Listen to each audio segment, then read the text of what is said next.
إن الله وحده لا شريك له وأشهد أن سيدنا ونبينا محمدا عبد الله ورسوله اللهم صل وسلم وبارك على سيدنا محمد وعلى آله وأصحابه أجمعين سبحانك لا علم لنا إلا ما علمتنا إنك أنت العليم الحكيم ولا حول ولا قوة إلا بالله العلي العظيم رب اشرح لي صدري ويسر لي أمري واحلل عقدة من لساني يفقهوا قولي رب يسر ولا تعسر بالتمم بالخير ربنا زدنا علما وارزقنا فهما وعملا صالحا متقبلا آمين يا رب العالمين. Alhamdulillah, kita mengucap syukur kehadrat Allah Subhanahu wa taala di atas segala taufik dan hidayah, di atas segala kurniaan yang tak terhingga banyaknya. Moga-moga kita sentiasa mendapat rahmat, mendapat bimbingan daripada Allah Subhanahu wa taala. Kita sambung kembalilah, ada sikit lagi perbincangan tentang fiqh kita ini. Menerusi kitab Al-Fiqhul Manhaji, kitab fiqh mazhab Syafi'i. Tajuk akhir berkenaan dengan sembelihan sampai di muka surat 574 berkenaan dengan perkara-perkara yang berkaitan dengan penyembelihan, iaitu beberapa peringatan. Kita dah baca yang pertama, kedua. Malam ni kita baca yang ketiga. Diharamkan memakan bangkai walau bagaimanapun cara matinya. Bangkai, benda yang matilah, mati yang tidak disembelih secara syarak.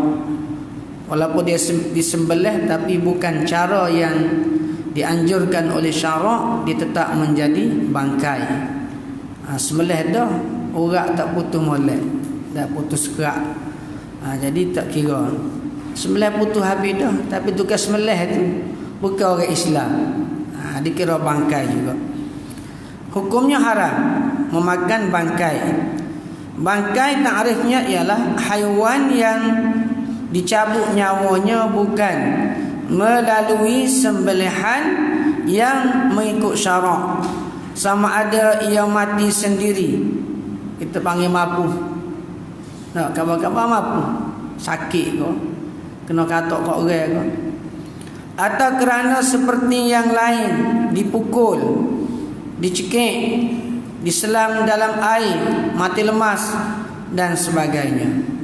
Bangkai ni tak boleh dimakan. Bangkai dan semua bahagia bangkai lah, tak boleh. Begitu juga diharamkan makan darah yang tumpah daripada apa jenis haiwan pun. Darah yang memancuk, mengalir tu, dia tumpah keluar. Darah tu tak boleh makan. Jadi kerana najis, tak boleh diambil untuk proses nak buat sesuatu, bahan-bahan kosmetik dan sebagainya, tak boleh. Diharamkan makan darah yang tumpah daripada apa jenis haiwan sekalipun. Walaupun haiwan tu hak sembelih dah, masa sembelih tu tak ada darah, boleh setengah besin. Nak buat apa dia? Nak proses jadi kosmetik apa tak boleh. Tak boleh makan lah. Asasnya makan, tetapi ada juga kegunaan lain yang tak dibenarkan. Semua ini adalah berdasarkan firman Allah Subhanahu wa taala surah Al-Maidah ayat yang ketiga. Hurrimat 'alaikumul maitatu wad-damu wa lahmul khinzir wa ma uhilla li ghairillahi wal mawqudhatu wal mutaraddiyatu wan natihah وَمَا أَكَلَ السَّبْعُ إِلَّا مَا ذَكَّيْتُمْ وَمَا ذُبِحَ عَلَى النُّصُبِ. Ayat ni Allah Ta'ala senaraikan perkara yang diharamkan kita makan atau kita guna. Diharamkan kepada kamu memakan bangkai, al-maitah, itu bangkai. Sama bangkai tak boleh. Wadam dan darah. Darah ni ada ayat lain sebut daman masfuha, darah yang mengalir. Adapun darah dalam daging, darah dalam tulang, dia tidak mengalir, dia memang dia melekat situ. Asalnya dia jenis darah, itu dimaafkan. Yang diharamkan ialah darah yang mengalir. Ada dalam daging tu tak mengalir dah. Mesti ada lagi kesal-kesal darah. Sebahagian besar darah bila disembelih dia keluar bersama dengan kotoran-kotoran, bakteria-bakteria. Semakin banyak darah tu keluar, semakin bersih, semakin molek daging tu. Sebut sembelih sebenar ialah ma'anharad dam, benda yang memancukkan mengeluarkan darah banyak. Itu yang sembelih sebenar. Kalau sembelih tu berputu darah sah, tapi darah tubik tak banyak, tak lawah, tak tubik habis. Tu sembelih dah, cuma tidak sempurna, tak molek. Jadi darah dimaksudkan di sini ialah darah yang mengalir, yang memancuk keluar. Yang ketiga yang disenaraikan di sini ialah lahmul khinzir, daging babi. Khinzir, daging babi tak boleh. Ada juga orang jenis faham betul lah. Orang Kelantan kata betul bodoh. Dia kata tu herayak daging babi ya. Jadi kalau bulu babi tak apa. Engkau tu herayak daging saja. Tak apa. Bukan begitu. Allah Ta'ala ni ada bahasa dia. Bahasa Arab, bahasa Quran ni. Kadang-kadang dia rayak hak kebanyakan juzuk yang terbesar. Makan daging. Di samping makan daging, orang makan juga tu tulang dia ada lemuk-lemuk dia. Maksud daging babi ni ialah keseluruhan babi itu sendiri tak boleh dimakan. Walaupun sembelih tak boleh makan. Allah Ta'ala jadi tidak boleh dimakan. Banyak lagi boleh makan. Banyak lagi. Ada sebab lah. Buat kajian betul-betul, kajian saintifik, apa. Jadi Islam ni sangat mengutamakan kebersihan dan kesihatan. Oleh kerana tabiat khinzir ini, babi ini, dia banyak tabiat yang buruk dari segi pemakanan, gaya hidup dia. Makan kadang-kadang najis pun dia makan. Air kecil pun, orang air kecil pun dia tak ada minum juga. Dia sodok belakang. Hebat dia ni, sodok belakang. Patah sawit boleh sodok, salok sodok lagi. Woderi air cekah hang muncul yang woderi pecah. Apa dia? Babi. Babi utai ke, babi yang tidak utai, orang pegang tak boleh belakang. Lain orang sebut khinzir. Khinzir dalam bahasa Quran lah, khinzir. Ada orang tak pada kata khinzir bunyi-bunyi pun boleh makan ya khinzir. Dak khinzir tu terjemah kat babi lah. Gitu tak boleh dah. Semua yang terlibat dengan babi, lemuk dan sebagainya, gelatin babi itu tak boleh. Atas nara yang ketiga. Yang keempat, binatang-binatang yang disembelih kerana lain daripada Allah. Di antara tabiat buruk babi lagi, dia binatang yang paling tidak cemburu. Paling tidak cemburu. Setengah ayah bapak kan, dia sayang ayah bapak dengan ibu ayah dah. Kalau mari bapak lain, nyambak. Perak nyambak. Ni bini aku ni.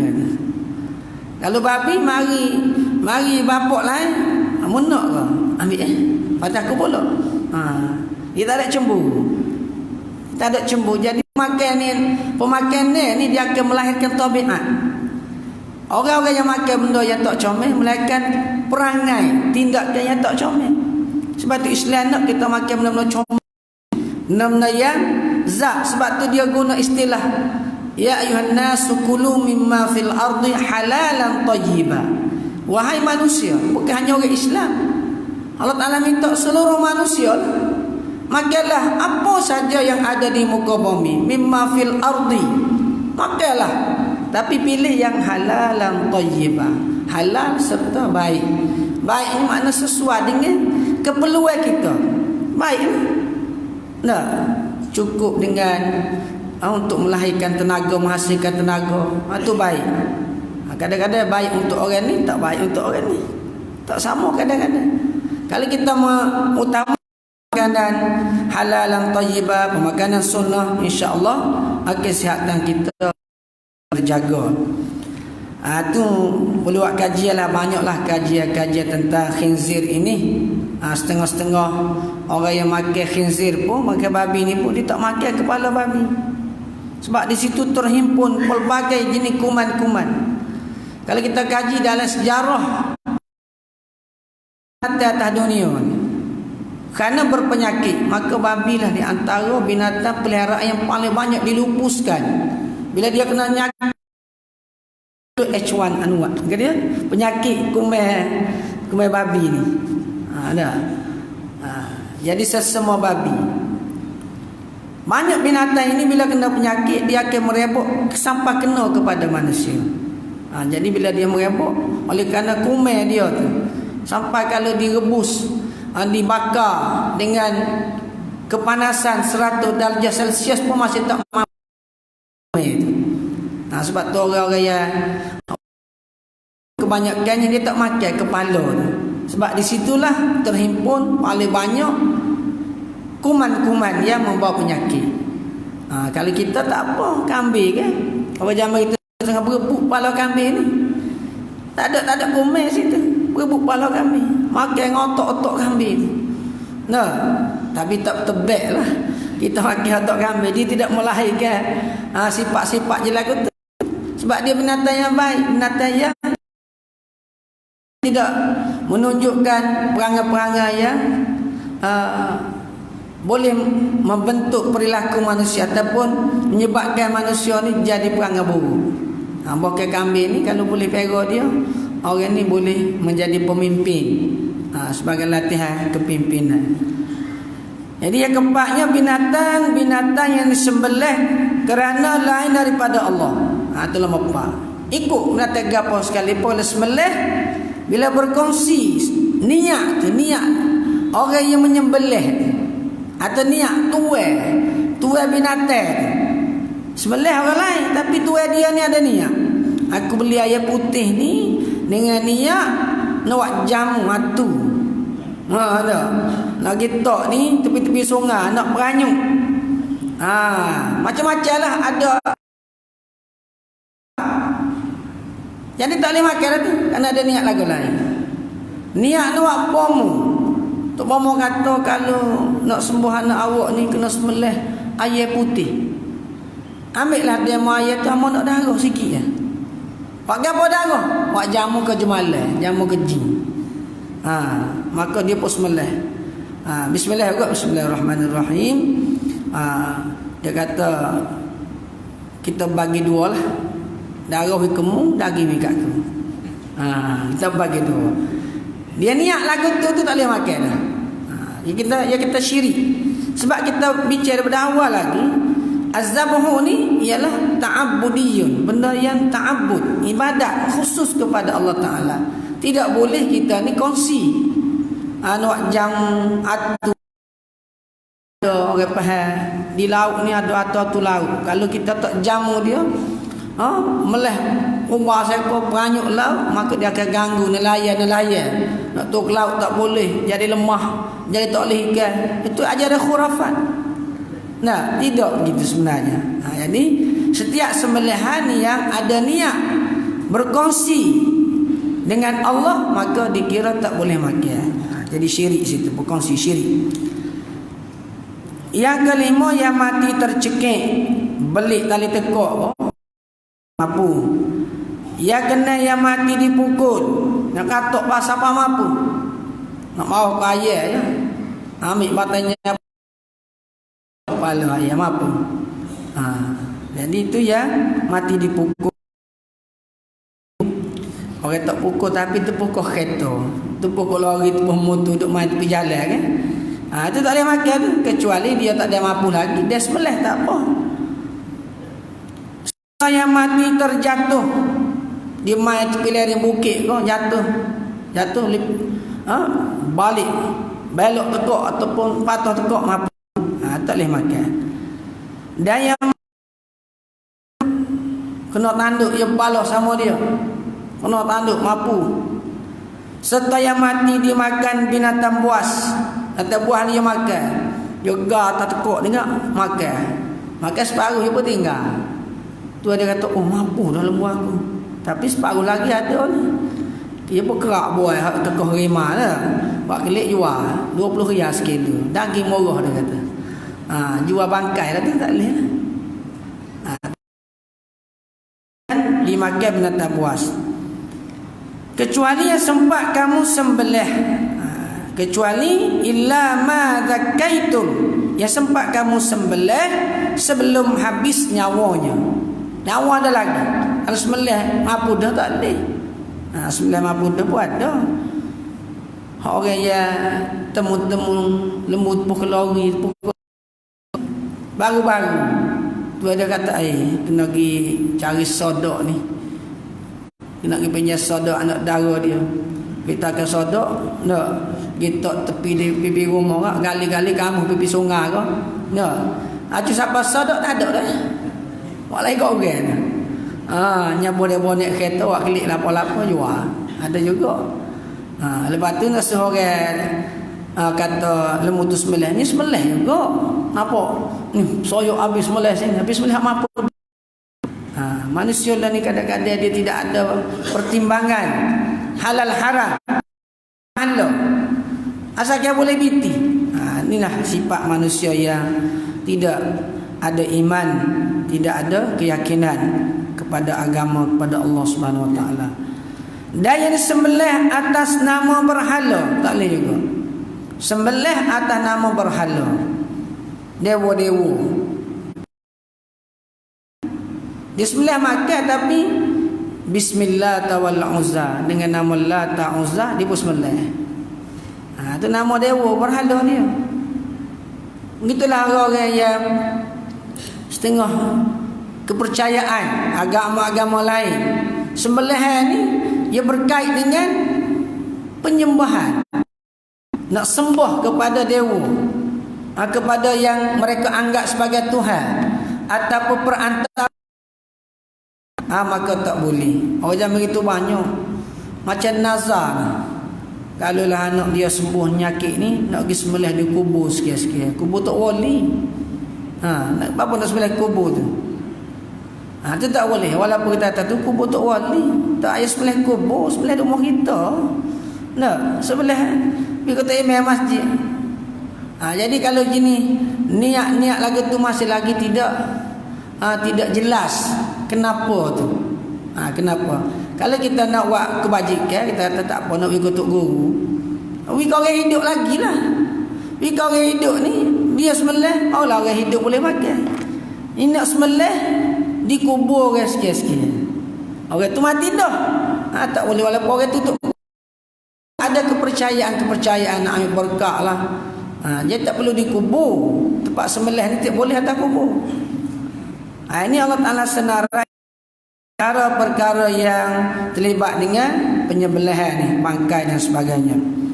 Ayat ini menunjukkan pengharaman memakan darah, bangkai, daging babi, haiwan yang sembelih bukan untuk Allah, dan binatang yang disembelih di atas batu sebagai sembelihan yang dipersembahkan kepada berhala-berhala. Itu juga haram dimakan, tak boleh makan tu. Ada juga jenis nak piti, nak piti. Dia tak makan. Dia jual tembok. Dia tembok babi hutan masuk kapur. Tembok jual kau orang jual makan. Ada pasti makan. Khinzir makan babi ni. Jual kepada orang lain. Tak boleh. Bila binatang ni haram makan, haram jual. Jual apa haram juga. Dia ada kaedah dalam qawaid fiqhiyah. Ma haruma akluhu, haruma bai'uhu. Haram jualnya, tak sah. Nah, dia tembok bewok ke apa dah, ataupun perangkap bewok. Kita tak makan. Jual lah murah-murah boleh 5 riyal sekotok rokok tak apa dah dia kata. Haram juga tak boleh. Dia tak boleh. Yang ni ada kumpulan-kumpulan yang lah ni mari pak kita ni ganas sikit lah.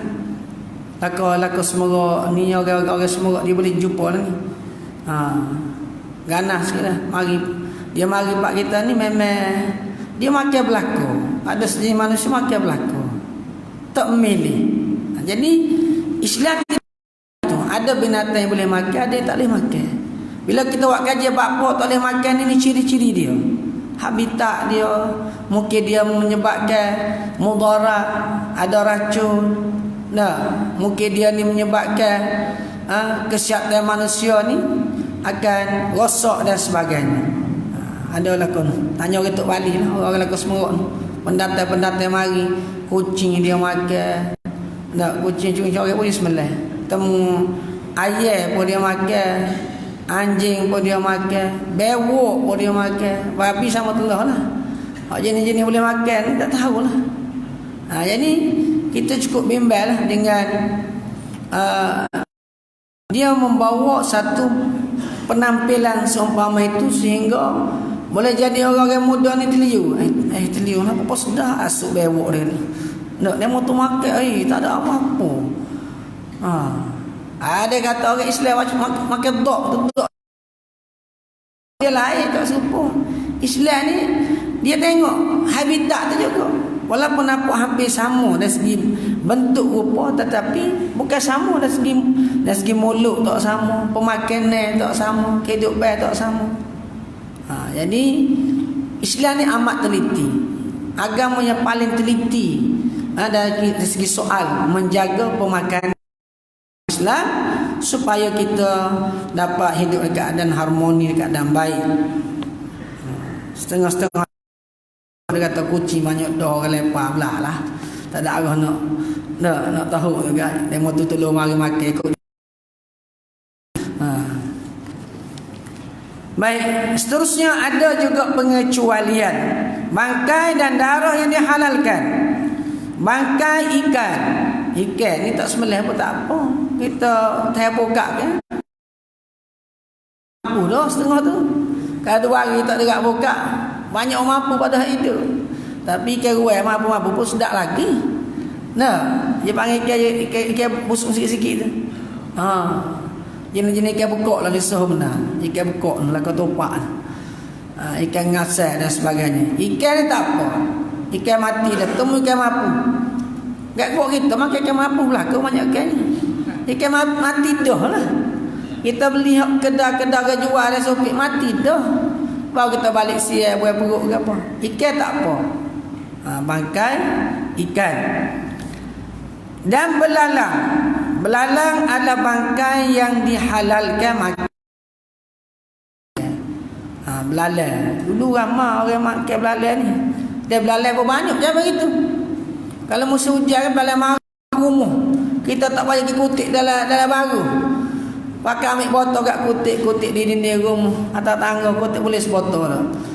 Nak kalau kita siap berapa nanti mampu dah setengah tu. Mampu boleh makan ni gori. Elah ni punya kata mahal belalang sebab belalang payah. 50 riyal sekilo. Mahal. Muka payah belalang pun nak hidup payah dah ni. Boleh jadi kerana kaedah pertanian jugalah. Kaedah pertanian, sawah-sawah padi terlibat dengan ada serangan-serangan makhluk perosok ni. Jadi penggunaan racun tu kadang-kadang menjejaskan habitat binatang ataupun serangga belalang ni. Bukan setakat belalang, kadang-kadang nak marah ke gonemah. Gonemah ni berat ni. Dia makan bukan setakat benih padi. Dia kan nak habis. Dia tanya padi ada gonemah sudah. Nak mampu gonemah tu tak racun. Racun berat sikit. Mampu habis bukan setakat gonemah. Ngalitoh pun mampu. Ikan pun tak nak hidup tak boleh. Ikan nak hidup tak boleh. Habis. Dulu zaman itu siput ni.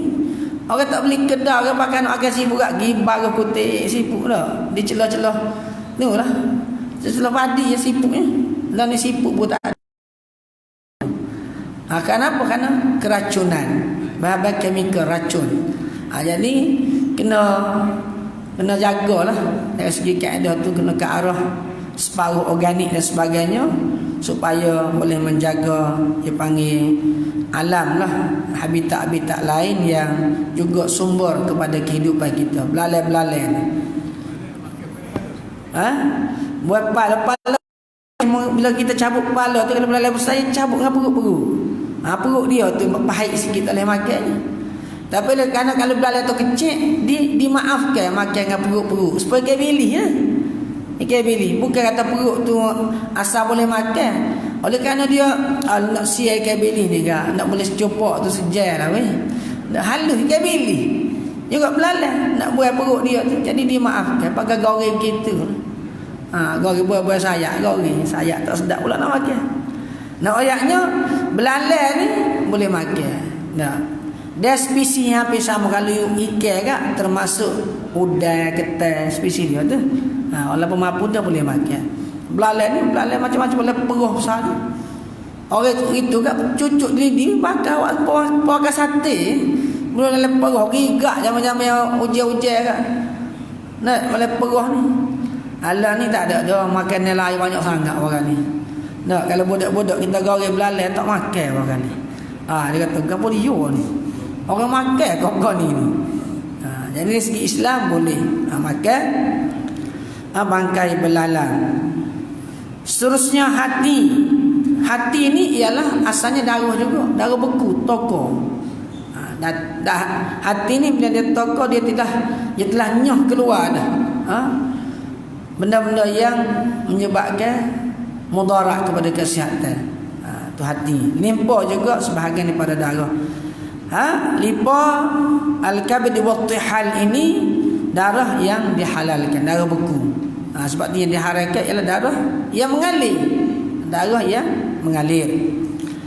Dalilnya ialah hadis riwayat Imam Ahmad dan selainnya, lama lagi ulama lain riwayat hadis ini daripada Ibnu Umar radhiyallahu anhu katanya Rasulullah sallallahu alaihi wa alihi wasallam telah bersabda, "Uhillat lana maitatani wa damani فأما الميتتان فالحوت والجراد وأما الدمان فالكبد والطحال."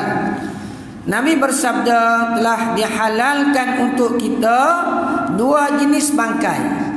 Apa dia? Dan dua jenis darah. Dua jenis bangkai itu ialah ikan dan belalang, manakala dua jenis darah ialah hati dan limpa. Hati dan limpa. Belalai ni dia lama dah ada. Zaman-zaman Nabi pun ada. Dah belalai ni. Bukan pada pasir ada belalai besar. Belalai juta. Belalai peruh ni mari. Banyak. Dan belalai ni juga menjadi binatang-binatang lain. Ada burung makan belalai. Jadi bila mana belalai ni tak ada, walaupun kita kata belalai ni kadang-kadang bila dia banyak sangat, dia mengganggu juga. Dia makan apa dia? Makan batai padi, kau jagung, kau rosak juga. Tak ada langsung dia pun. Dia sebagai makanan kepada benda lain. Jadi Allah Ta'ala buat ni sebenarnya semuanya ada fungsi dia. Ada kebaikan dia. Ada sebab dia. Sebab itulah kita tidak boleh buat bahasa mudah-mudah. Allah tak ada pasal Tuhan ni. Yang buat nyamuk nyosok orang. Nyamuk dia buat gapo. Tuhan ni tak tengok dulu kau. Benar maksud kita. Tak tengok dulu kau nak buat kan ni. Kita nak pergi bawah letoh lagi, nak pergi pacak lagi. Ada fungsi dia, ada sebab dia. Orang-orang buat kajian dia tahulah. Kajian. Karena keperluan putaran seka kehidupan ni, penjagaan alam fauna, flora dan sebagainya berlaku dengan proses kehidupan tadi. Jadi kita kena tengok dari segi lebih luas. Kalau kita tak tahu, jangan kita sumpah tak tahu kali. Tuhan ni tak tak fikir dah nak ke mana. Jangan jadi seorang dulu orang-orang pelik sikit panggil orang badui. Badui zaman Quran turun. Bila turun surah Watin, orang badui pun puji. wattini wazzaitun watturi sinin wa hadzal baladil amin. Wattin, demi buah tin. Jadi pakai bijak Tuhan dia kata. Tuhan bersumpah dengan wattin ni. Manis, sedap. Lepas tu wazzaitun. Dia pun terang wazzaitun pahit lepas. Allah dia kata Tuhan tak terang dulu dia kata.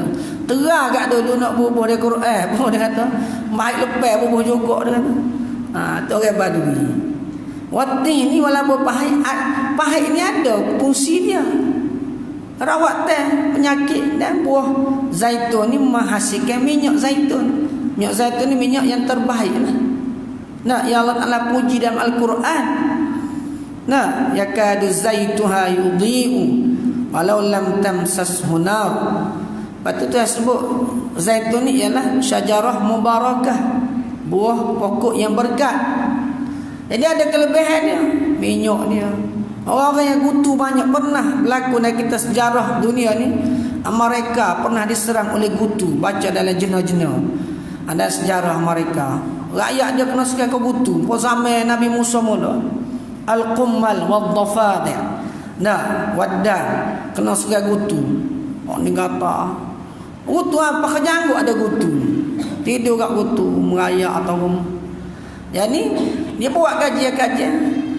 Rupanya minyak zaitun asli ni kalau cuma di kepala gutu mampu. Gutu mampu. Jadi buat dia pun panas. Mula-mula dia ambil daripada negara Arab lah. Lepas tu lah dia tanam sendiri pokok-pokok zaitun kerana menghasilkan minyak-minyak terbaik untuk makan. Zaman Nabi minyak zaitun ni dia makan buat penyicuh macam kita cicah sambal cicah bodoh. Zaitun ni. Jadi kalau ada perencah tu, dia akan bubuh minyak zaitun, kucah-kucah dengan tohinah dengan kacang yang mesir tumbuk lah, tohinah dia bagi. Buah zaitun kan cicah roti. Sedap lah. Dan dia sesuai untuk ni. Orang-orang kolesterol banyak, dia molek makan minyak zaitun. Dia minyak ni, dia akan menyahkan minyak juga. Kolesterol ni hasil pada lemak-lemak. Jadi minyak zaitun lah yang boleh kita kata membantu orang yang minum sebelum tidur, boleh sudu kecil lah, bangun pagi sudu. Jadi semua yang saya sebut ni ada kebaikan-kebaikan. Saya nak sebut tadi, apa-apa sahaja sekalipun yang kita jumpa atas dunia ni, ya Allah Ta'ala buat sebagai makhluk dia, ada fungsi dia. Kadang-kadang untuk ujian dan sebagainya. Perkara-perkara sunat dalam sembelihan, pertama menyebut nama Allah Azza wa Jalla seperti bismillah. Sunat, tak wajib. Bismillah, Allahu Akbar, bismillah. Mazhab kita boleh nak baca lengkap bismillahirrahmanirrahim. Kebanyakan mazhab yang lain-lain bismillah, Allahu Akbar. Tu bismillah. Dua-dua tu khilaf pendapat dan boleh guna kedua-dua. Tapi ada pendapat kata wajib. Bismillah tu wajib. Kena beringat benar lah. Jadi kita sunat muakkadah lah. Kita baca bismillah. Kalau tak terbaca pun jadi sah. Boleh jadi orang sembelih banyak-banyak. Kadang-kadang 2000 ekor sehari sembelih ayam kerub. 2000 ekor sehari. Orang sembelih ayam daging ni ayam mudah ni kan. Dia tidak lari, tak apa. Mudah je. Dia seorang dia. Dia pegang, dia tak pegang kaki, dia tunggang. Dia pegang sayap, dia tarik pada kerub sembelih gitu ya. Kerub seorang dia komplit gitu. Kita tengok orang Arab sembelih kan, sekejap ya 100 ekor ni. Kerub seorang dia, tak kata tak ada orang laju pegang. Jadi bila nak baca bismillah ni, kalau baca bismillah lambat pula. Bismillah kerub, dia baca sekali mula bismillah kat kerub. Boleh sah dah. Sebaik-baiknya setiap ekor tu bismillah. Begitu. Ada pendapat kata wajib. Jadi secara umumnya dia sunat. Kerana firman Allah Ta'ala fakulu mimma dzukira smullahi alaihi. Ni jelas ayat ni. Maka makanlah binatang-binatang sembelihan halal yang disebut nama Allah ketika menyembelihnya. Mana ketika sebelum sembelih itulah sebut nama Allah. Tapi dari segi hukum ekornya tidak wajib. Dia sunat. Sunat. Asalkan niat asal kita. Niat kita sembelih kerana Allah. Walaupun tak sebut usalli ke lapah tak ada, bukan usalli. Asbahu hazihil baqarata lillahi ta'ala. Saja aku sembelih lembu ni kerana Allah Ta'ala. Dia bukan seponiak semaya nak usalli ke apa. Lamu asbahu hazihi dajjajah lillahi ta'ala Allahu akbar. Jadi pun nak semaya mula. Hak pentingnya sunat, baca bismillah. Juga sabda Nabi sallallahu alaihi wasallam, hadis kita baca dulu. Apa yang mengalirkan darah dan disebutkan atasnya nama Allah, maka makanlah ia. Ini supaya berbeza dengan orang bukan Islam lah. Juga disunatkan menyebut bismillah sewaktu melepaskan anak panah atau melepaskan binatang berburu kepada buruan. Kita baca dah bab memburu dah. Boleh juga kita bismillah bila kita memburu ni. Kita bismillah. Setiap kali nak lepas anak panah, bismillah pop kena atas belakang. Dah temu perut. Temu jatuh mampu, maka kita kira bismillah tadi sebagai membantu menyembelih dia. Boleh makan dah tu. Kalau yang mampu pun tak sempat sembelih pun kira kena anak panah tu sebagai sembelihan. Adakah masa nak tembak tu wajib bismillah? Tidak wajib. Bismillah ni dia kata sunat. Disunatkan juga menyebut bismillah sewaktu melepaskan anak panah.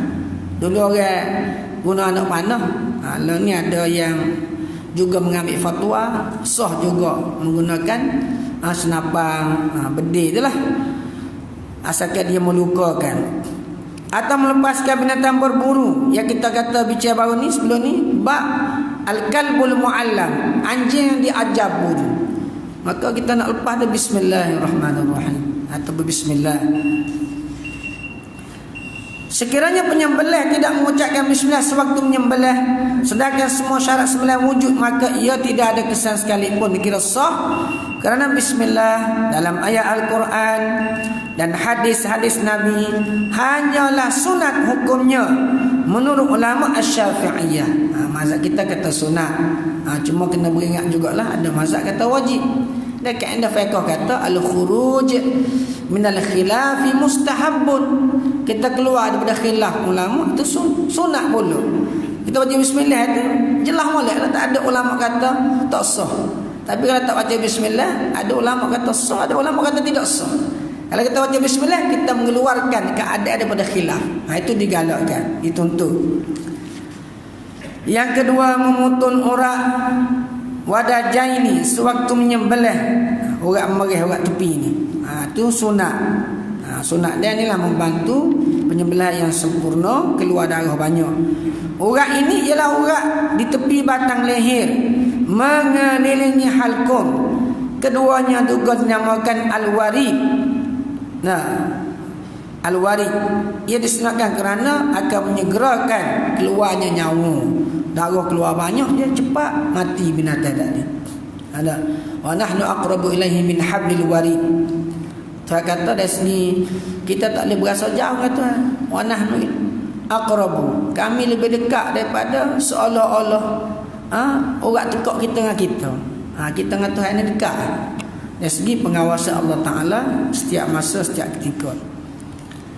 Yang ketiga, penyembelihan hendaklah menajamkan mata alat sembelihannya. Kena pisau atau tajam.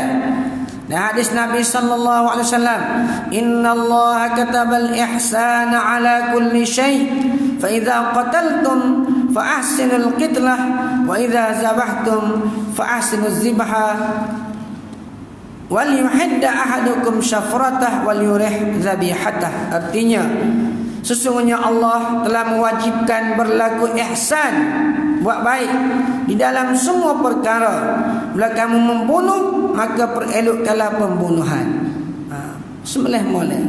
Sebab tu Islam mengharam menyeksa. Walaupun menyeksa binatang, sembelih sikit-sikit menyeksa lah. Tapi satu pun tiga bilah parai baru putus teko. Tapi satu pun main krak. Tak boleh. Jadi zalim pula. Dalam bab ni pun binatang Allah Ta'ala ajar, Islam ajar ihsan, berlaku baik. Lain ni berlaku orang-orang Islam, Islam uyur di asalnya Turkistan Timur ni di China ni, yang negara komunis China telah menakluki mereka. Akhirnya mereka jadi rakyat yang dijajah, biasanya Islam. Mereka dizalimi dengan teruk lah sekarang ni. Kita boleh tengok sebaran-sebaran ni memang tiada peri kemanusiaan lah. Bangsa komunis ni terlalu jahat lah. Dia bukan bunuh, dia seksa. Dia jahit putih mata ni, dia jahit mulut. Dia tak patut kat ikat tepuk kayu ke apa, mati dengan kita. Ada yang dia seksa ikat kaki, dia ambil anjing mampu tak tekuk kita, mati dengan kita. Ada yang beracun ke mulut, beroya pun mati. Penyiksaan itu terlalu teruk dengan pelbagai penyiksaan. Inilah bangsa komunis yang terlalu jahat. Jadi yang dilatih dengan ekstrim. Jadi kita tidak boleh membenarkan panggil pahaman komunis ni mari ke tempat kita. Kita telah, orang Melayu kita telah rasa dah lagu mana sampai komunis mula lah. PKM, Parti Komunis Melaya ni, yang ada usaha sekarang untuk mengiktiraf mereka, tak boleh. Dan kita tengok sejarah atas benda berlaku sekarang di dunia. Mudah kita tengok bahawasanya mereka terlalu zalim. Tengok Islam, sembelih pun kena sembelih molek. Bila kamu membunuh, maka perelokkan pembunuhan. Sebab Islam dia pancung. Pancung ni lah kaedah mematikan manusia yang bersalah lah, yang patut dihukum bunuh.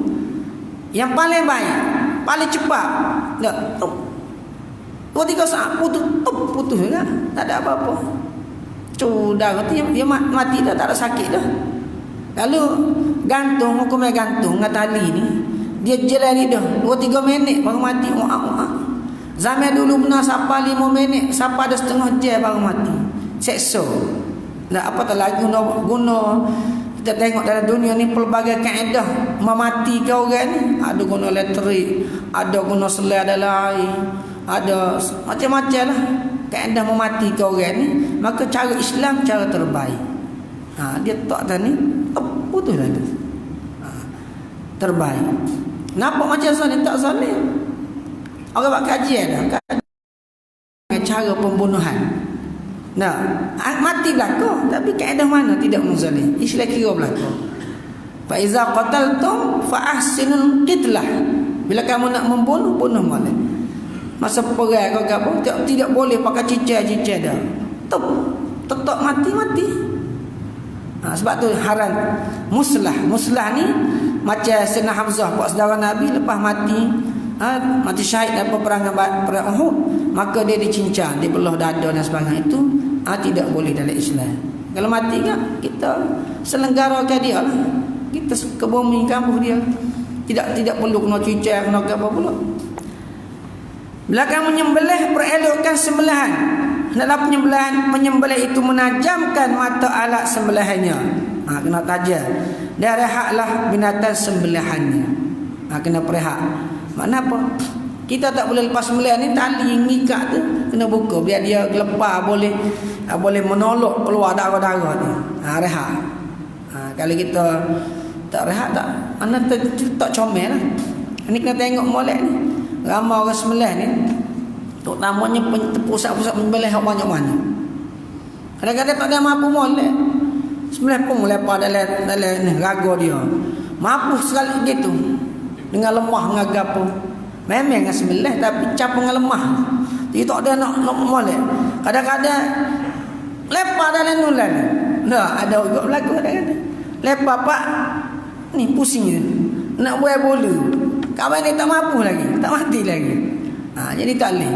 Ya, sebab tu dulu JAKIM dan juga lah ni kita di pihak negeri JAID memantau pusat-pusat penyembelihan supaya tu kata kesembelihan ni sembelih molek. Sebab ni bak nak makan, bak halal haram. Jangan mikir bak nak duit banyak lah, nak cepat nak duit banyak. Terutamanya kena semak molek. Dulu JAKIM pernah semak tempat yang paling banyak sembelih ialah proses ayam Kentucky Fried Chicken. Jadi kadang-kadang nak cepat sangat setengah-setengah tu, masa JAKIM je melawat dia molek, lepas tu kan kurang molek. Kerana nak keuntungan. Yang pentingnya kita orang Islam ni kena ikut cara Islam. tata cara Islam dalam penyembelihan. Comel kalau ikut cara Islam, dia kena tajam, kena rehatkan binatang biar dia boleh keluar perhabis darah-darah dia. Itu sunat begitu. Membaringkan sembelihan atas pinggul kirinya, juga membiarkan kaki kanannya bergerak setelah disembelih supaya dia mendapat kerehatan dengan pergerakan itu, kecuali unta. Unta ni dia boleh sembelih sambil berdiri. Dia ikat kaki kiri sebubuh macam igal tu. Ikat ya. Kemudian tak lagi mana dah. Lepas tu tetok bahagian tekuk paling bawah sekali dekat ada. Situ boleh. Kecuali unta yang afdal disembelih dalam keadaan berdiri dengan digantungkan betis kaki kiri belakangnya. Tergantung. Dalilnya firman Allah Ta'ala, "Fadhkuru smallahi 'alaiha shawaf." Oleh itu sebutlah nama Allah semasa menyembelihnya ketika ia berdiri di atas 3 kakinya. Itu boleh. Cuma untuk kalau kita tak mampu, boleh juga sembelih macam lembu berbuah, ikat molek, tak ada masalah. Berlaku kepada Al-Imam Abu Hanifah sendiri. Dia pernah sembelih begitu, rasa payah sikit, dia berbuah, dia sembelih juga. Jadi dua-dua tu dibolehkan. Cuma afdal kalau kita mampu. Kalau kita tengok dalam YouTube, ada orang Kelantan duk sembelih di Mekah. Kalah orang Arab ni. Orang kita tu dia sembelih pak-pak menyembelih banyaklah beribu ekor sehari. Dia boleh sembelih beratus-ratus ekor sehari. Ibnu Abbas radhiyallahu ta'ala anhu berkata, ia dalam keadaan berdiri dengan 3 kaki. Riwayat Al-Hakim dalam kitab Al-Mustadrak. Yang kelima, benda sunat lagi, menghadap kiblat suatu menyembelih, kerana kiblat adalah arah yang paling mulia. Apabila sembelihan dihadapkan ke kiblat, maka penyembelih juga menghadapnya. Kita perbah lambung dia, kemudian dia menghadap kiblat lah. Itu sunat gitu. Tapi kata menghadap kiblat pun sah. Kadang-kadang payah keadaan tu, pak nak letak lembu tu tak jumpa arah kiblat, lokal duduk sini misalnya. Orang sembelih bandar kan, nak cari lokal kadang-kadang nak sembelih tu darah tu sembelih lokal lah. Nak cari kiblat tu susah dengan keadaan tu tak apa. Ia letakkan tidak wajib. Sunat menghadap kiblat. Ini penyembelihan ni kena juga kena kursus, terutamanya kita ada pakar-pakar sembelih. Kita ada di Kelantan ni orang yang master butcher kitanya, Pak Mus ni memang tukang sembelih yang paling hebat lah di peringkat dunia lah. Dia pernah menjadi tukang masak kepada Ratu Elizabeth, mana kepada Kesultanan British. Dan dia balik ke Kelantan, balik di Kuala Lumpur. Dia pernah buat syarikat menatai mula. Tu. Jadi saya telah buat beberapa kali lah kursus penyembelihan bersama Pak Mus ni. Memang dia buat cara Islam. Kenapa orang-orang barat bila nak memilih tukang sembelih ni, dia pilih orang Islam juga di istana-istana. Sebab dia tengok cara orang Islam sembelih ni molek, walaupun dia bukan Islam. Ni istana istana British. Tak, dia makan sembelih, makan daging tu orang sembelih orang Islam. Sebab dia kata ni terbaik. Dia pilih pula orang Kelantan lah ni. Dia balik, saya buat beberapa kali dah kursus penyembelihan. Dia kita panggil ke sembelih sah-sah dah tu. Nak tengok. Jadi dia boleh sembelih dengan molek, daging menjadi molek. Kalau kita buat dengan keadaan dia, daging lembu-lembu sadu pak kita ni boleh juga meningkat dari segi mutu daripada RM30 sekilo. Kalau sembelih dengan cara dia, potong dengan cara dia, dia beli segera. Dia beli segera ni kita dah buat dah, jual ke dia setiap minggu. Kerana dia ada pasar yang besar di Kuala Lumpur dan sebagainya. Dibeli RM50 sekilo. Tapi kena ikut cara dia lah. Asal pisah pun cara dia, sembelih cara dia. Kita dah buat dia di macam baru ni dia kita lain. Dan tak lupa pun saya masuk ke bajet khusus untuk kursus penyembelihan, jaga khusus penyelenggaraan tempat-tempat jual daging di tepi-tepi jalan untuk kita upgrade menjadi sesuai dengan cara dipanggil pemasaran daging yang lestari, yang mampan ini. Maka kita nak ada peningkatan dari segi kaedah penyembelihan ikut cara Islam yang sebaik-baiknya. Itu kita belajar ni, kita boleh buat sama-sama dengan menambah baik mutu amal ibadat kita, pemakanan kita. Wallahu subhanahu wa ta'ala alam. Bismillahirrahmanirrahim. Alhamdulillah rabbil alamin. Salatu wassalamu ala rasulillah wa ala alihi wa sahbihi ajma'in. Allahumma anfa'na bima 'allamtana, علمنا علما ينفعنا وزدنا علما وارزقنا فهما وعملا صالحا متقبلا ربنا آتنا في الدنيا حسنة وفي الآخرة حسنة وقنا عذاب النار صلى الله على سيدنا محمد وعلى آله وصحبه وسلم والحمد لله رب العالمين.